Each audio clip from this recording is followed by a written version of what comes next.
Kaboom! Satu asteroid besar bisa memusnahkan semua dinosaurus yang pernah menjelajahi bumi dan tidak menyisakan apapun kecuali kawah besar. Ya, kita berada di semenanjung Yucatan, Meksiko, dan di bawahnya terdapat Chicxulub, kawah besar. Nah, jika ada lubang yang sangat besar ini pasti ada meteornya juga, bukan? Nah, anehnya tidak ada yang pernah melihat sisa-sisa batu angkasa itu sendiri. Agak aneh, mengingat betapa pentingnya kawah tersebut. Lagi pula, banyak yang berpikir meteor yang sama yang menciptakan kawah tersebut adalah meteor yang memusnahkan dinosaurus. Meteor tersebut mungkin telah menguap saat tabrakan, menciptakan ledakan besar. Sebagian besar meteor itu mungkin telah berubah menjadi gas atau pecahan-pecahan kecil yang tersebar di atmosfer. Atau meteor itu mungkin masih ada di sini, di bumi, hanya bersembunyi. Dan para ilmuwan akhirnya menemukan tempat untuk mencarinya. Tapi mencarinya tidak mudah. Sekitar 66 juta tahun yang lalu, sebuah asteroid raksasa jatuh dan menandai berakhirnya periode kapur. Asteroid tersebut menghantam wilayah yang sekarang disebut Meksiko, tepat di sebelah utara Amerika Tengah. Ledakan akibat tabrakan tersebut memicu gelombang panas global yang diikuti musim dingin selama bertahun-tahun. Hal ini membuat bumi mengalami kekacauan total. Konsekuensi dari bencana ini menyebabkan kepunahan lebih dari 60% kehidupan di bumi, termasuk semua dinosaurus non-unggas seperti T-Rex dan Triceratops. Bencana ini juga memusnahkan reptil terbang, Thesaurus, dan makhluk laut seperti Mosasaurus. Singkat cerita, itu adalah akhir dari era dinosaurus. Tapi jangan terlalu sedih, karena ini membuka jalan bagi kebangkitan mamalia dan kamu dan aku. Ngomong-ngomong, baru-baru ini para ilmuwan telah menemukan dari mana asteroid yang terkenal itu berasal dan kemana asteroid itu berakhir. Benda itu tidak hanya berkeliaran di sekitar bumi.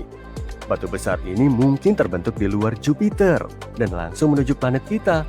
Tapi kita akan membahasnya nanti. Pertama, mari kita lihat lebih dekat tabrakan yang menciptakan kawah di Chicxulub. Ketika asteroid menghantam bumi, bebatuan dari dalam kerak planet terlempar hingga 25 km ke angkasa. Tabrakan ini juga menciptakan pegunungan yang lebih tinggi dari Himalaya di sekeliling tepi kawah. Asteroid itu, yang disebut penabrak Chicxulub, berdiameter 10 hingga 14,5 km. Asteroid ini menghantam bumi dengan kecepatan 19 km per detik dan datang dengan sudut 60 derajat. Aku tahu ini bukan bahas geometri, tapi sudut itu penting. Karena tepat untuk mengirimkan sejumlah maksimum batuan yang menguap ke atmosfer. Akibatnya, gumpalan besar gas belerang dan debu halus melesat ke atas, menghalangi matahari dan menyebabkan apa yang dikenal sebagai musim dingin tumbukan yang berlangsung sekitar 15 tahun. Pada saat itu, dinosaurus berkuasa di bumi. Mereka telah ada selama hampir 200 juta tahun sebelum bencana menyebabkan kepunahan mereka. Teori meteor tampaknya masuk akal dan semua fakta yang ada mendukung. Tapi bahkan sampai sekarang, tidak semua orang setuju dengan teori tersebut. Beberapa orang percaya dinosaurus sudah berada di ambang kepunahan sebelum tabrakan asteroid. Dan tabrakan itu mungkin hanya mempercepat prosesnya. Bagaimanapun, sebagian besar dinosaurus telah musnah.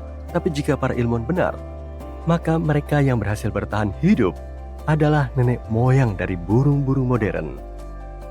Jadi kita punya gambaran apa yang mungkin telah terjadi, tapi butuh tahunan mempelajarinya.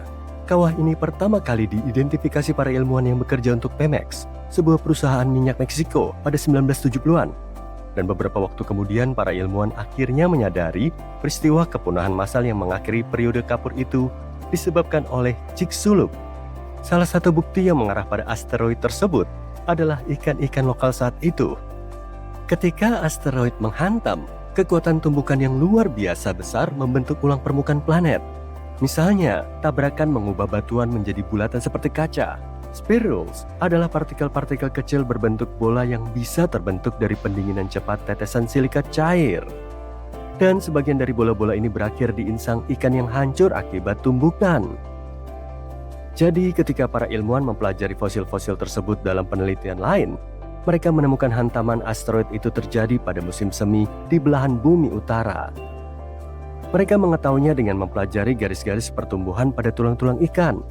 Ya, garis-garis itu bisa dibaca seperti cincin pohon.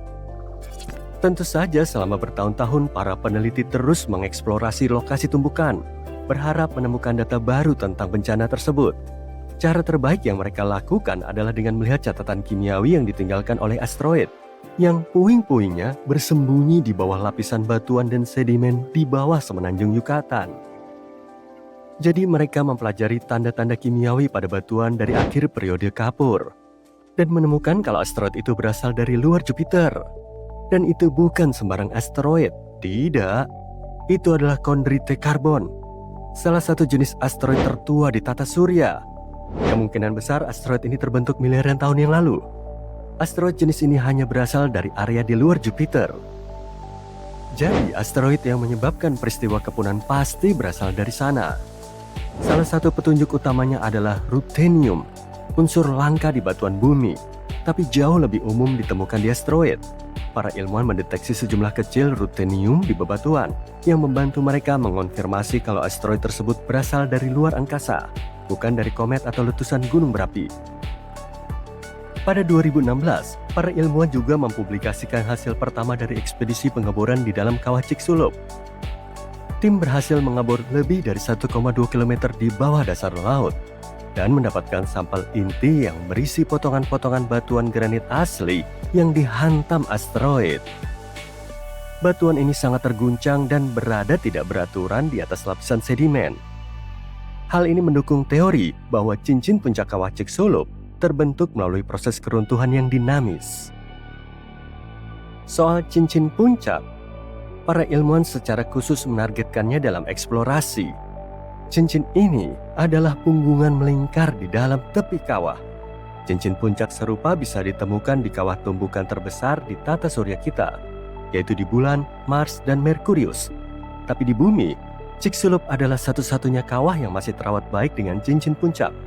Penemuan ini selaras dengan temuan terbaru dari misi bulan NASA. Temuan ini menunjukkan cincin puncak di cekungan tumbukan orientale di bulan, terbentuk dengan cara yang mirip dengan cincin puncak di Chicxulub. Tim sangat ingin mempelajari cincin puncak karena ingin menguji model pembentukan kawah yang mereka buat. Mereka berharap bisa mengetahui apakah area ini merupakan salah satu habitat pertama kehidupan mikroba setelah tumbukan asteroid yang memusnahkan dinosaurus. Cincin puncak terbentuk hanya beberapa menit setelah tumbukan. Batuan dasar granit yang dalam, yang awalnya mengalir seperti cairan, memantul menjadi menara pusat setinggi 10 km sebelum runtuh menjadi punggungan yang kita lihat sekarang. Ini diikuti oleh lapisan breksi yang merupakan campuran bebatuan dan lelehan tumbukan. Dan setelah itu, tsunami laut membawa sedimen pasir dalam jumlah besar ke dalam kawah. Temuan lain dari 2016 adalah inti sepanjang 3 meter yang memperlihatkan potongan-potongan granit dan mineral dari retakan yang panas dan berisi cairan. Itu adalah tanda bahwa mereka akhirnya memasuki cincin puncak. Ahli geofisika dari University of Texas menjelaskan bahwa mereka menduga bahwa cincin puncak merupakan sistem hidrotermal yang besar dan mereka mengebornya untuk memastikan hal ini. Tim akhirnya mencapai lapisan yang lebih dalam, mengebor hingga 1335 meter. Tim berhasil mengumpulkan sebagian besar sampel inti yang mereka harapkan, dan sampel yang mereka dapatkan dalam kondisi yang sangat baik. Mereka juga mengumpulkan banyak data yang berguna dari periode Paleosen awal, dan menyelesaikan pemindaian lubang bor dengan sukses. Kini, para ilmuwan dari seluruh dunia masih butuh waktu untuk mempelajari dan memahami apa arti dari temuan ini. Tapi mereka yakin misi ini akan membantu menjawab beberapa pertanyaan besar, seperti apa yang sebenarnya terjadi saat asteroid menghantam, bagaimana asteroid memusnahkan dinosaurus, dan bagaimana tumbukan seperti itu mempengaruhi kehidupan di bawah tanah. Duar, ledakan gelombang supersonik, panas, debu, dan asap antar planet berhamburan di angkasa. Atmosfer bumi digempur batu kosmik seukuran Everest. Tak lama sebelum itu, batu seberat triliunan ton ini melesat menuju bumi dan kemungkinan melaju sejauh jarak New York ke Anchorage hanya dalam hitungan menit. Bisa kamu tebak nama batu raksasa ini? Asteroid Chicxulub. Kedengaran keren kan? 66 juta tahun yang lalu asteroid ini menabrak bumi. Dulu dinosaurus mendominasi planet kita, tapi cuma sebentar.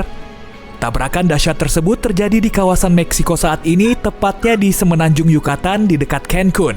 Saat itu dinosaurus lagi asik kongko bareng di situ. Enggak lah. Batu luar angkasa berukuran jumbo menghantam lautan dan malapetaka besar pun tidak bisa terelakkan. Tabrakan asteroid ini menghasilkan banyak sekali energi dan langsung menyulap bumi menjadi planet yang mencekam. Matahari kecil kita menyinari permukaan bumi yang diterpa tsunami setinggi patung Liberty. Airnya terus menyembur dari bekas benturan. Serem. Api yang dihasilkan dari ledakan ini terus merambat. Suhunya sepanas oven dan terus menghanguskan semua objek yang dilaluinya. Insiden ini menyebabkan gempa bumi dahsyat dan aktivitas vulkanik serius. Sejumlah gunung berapi memuntahkan lava secara bersamaan, lalu menyemburkan abu panas ke langit luas. Jutaan ton abu dan jelaga mulai meracuni udara. Terbentuklah kepulan abu raksasa di atmosfer yang menghalangi cahaya matahari selama bertahun-tahun. Musim dingin panjang mulai melanda bumi. Tapi bedanya saat itu tidak turun salju. Bumi kita diguyur hujan asam sulfat. Kemungkinan insiden Chicxulub telah menjadi peristiwa terpenting sepanjang sejarah. Saat itu, rentetan gunung berapi terus meletus. Lapisan atmosfer dipenuhi oksigen yang mudah terbakar dan suhu bumi terus berubah. Inilah peristiwa terpenting sekaligus terkelam sepanjang masa.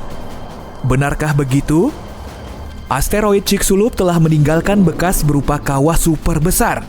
Bekas benturan ini tertimbun di bawah Teluk Meksiko. Para ilmuwan telah mengidentifikasi sejumlah tempat di bumi yang banyak mengandung iridium. Logam ini sangat jarang dijumpai di bumi, tapi banyak terdapat di asteroid yang mereka teliti. Di antaranya bahkan sudah berumur 66 juta tahun. Mereka menemukan debu yang sama pada lapisan batu di bumi dan asteroid. Hal ini cuma bisa terjadi kalau asteroid besar telah menabrak bumi. Selain memusnahkan dinosaurus, bencana ini juga telah melenyapkan asteroid yang jatuh. Suhu di tempat terjadinya benturan teramat panas hingga menyebabkan sebagian asteroidnya hilang. Kemudian air banyak yang menguap dan karbon dioksida terangkat ke atmosfer. Jadi masalah terbesarnya apa dong? Belerang. Karena benturan asteroid, belerang kemudian terangkat dan berterbangan di udara. Akibatnya partikel-partikel kecilnya menghalangi cahaya matahari. Tanpa sinar matahari, banyak tumbuhan mulai mati dan akhirnya iklim global menjadi lebih dingin. Panas ekstrim dari benturan asteroid kemudian mengubah batu menjadi kaca. Para ilmuwan menyebutnya sebagai tektit.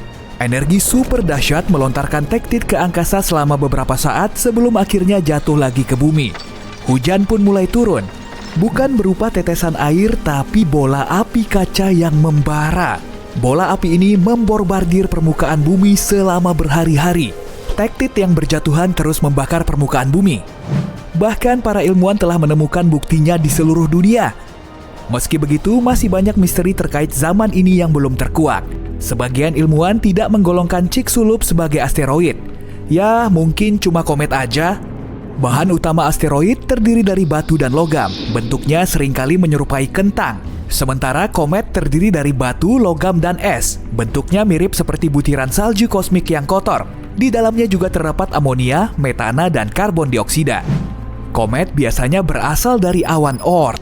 Awan besar ini terbuat dari es dan puing-puing di sekitar tata surya. Komet terus-terusan terlepas dari kelompoknya lalu melesat menuju matahari. Menurut para ilmuwan, komet tak biasa ini melewati Jupiter. Akibatnya, gravitasi si raksasa gas semakin mempercepat laju komet yang mulai bergerak menuju matahari. Lapisan luar komet yang berupa es mulai menguap, serta melepaskan banyak debu dan gas. Inilah yang membuat komet kelihatan seperti punya ekor. Kemudian, gravitasi matahari menghancurkan komet. Salah satu serpihannya terbang di ruang angkasa, lalu jatuh ke bumi 66 juta tahun yang lalu. Jadi asteroid atau komet nih yang saat itu jatuh? Sebetulnya kita nggak tahu pasti. Yang jelas bumi kita memang lagi ketiban apes karena berada di lintasannya. Malapetaka ini memusnahkan 75% kehidupan di bumi. Dan untungnya beberapa hewan laut seperti buaya, penyu, dan ikan berhasil selamat dari benturan ini. Hewan darat yang berhasil bertahan pun maksimal cuma sebesar rakun di zaman now. Termasuk dinosaurus tertentu dan leluhur burung purba. Menurut para peneliti, hewan-hewan ini bisa bertahan karena dua alasan. Setelah tabrakan besar itu, pepohonan perlu waktu lama untuk mulai tumbuh kembali sehingga banyak hewan mulai mati. Sedangkan hewan yang masih hidup harus berjuang mencari makanan yang makin langka. Spesies dinosaurus ini punya paruh yang bisa dipakai untuk mengupas kacang dan menggali biji dari tanah. Begitulah si dino ini bertahan hidup. Hewan-hewan yang beruntung kala itu juga punya otak yang lebih besar. Menurut pendapat sebagian orang, beberapa juga saling bekerja sama dan cepat beradaptasi dengan kondisi baru. Sejumlah spesies jamur juga bertahan karena hidup di bawah tanah dan di bawah air.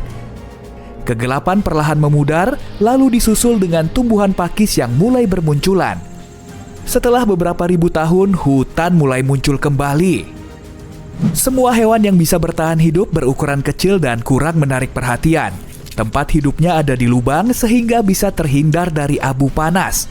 Sebelum terjadinya tabrakan, mamalia hidup dalam bayang-bayang dinosaurus. Tapi setelah dinosaurus punah, keadaannya berubah. Mamalia mulai mendominasi kehidupan di darat. Oke, flashback lagi ke peristiwa tabrakan asteroid tadi. Ternyata bukan ukuran asteroid yang membuat peristiwa ini begitu dahsyat, tapi sudut benturannya. Kalau sudutnya berlainan, dinosaurus bisa saja selamat dari bencana ini. Lalu akan kelihatan seperti apa ya persisnya? Oke, mundur lagi ke masa lalu. Duh, gawat! Ada asteroid besar menuju bumi. Ternyata meleset. Setiap hari, banyak terjadi gempa, tsunami, dan erupsi gunung berapi. Tapi dinosaurus tetap bertahan. Itu bukan masalah besar.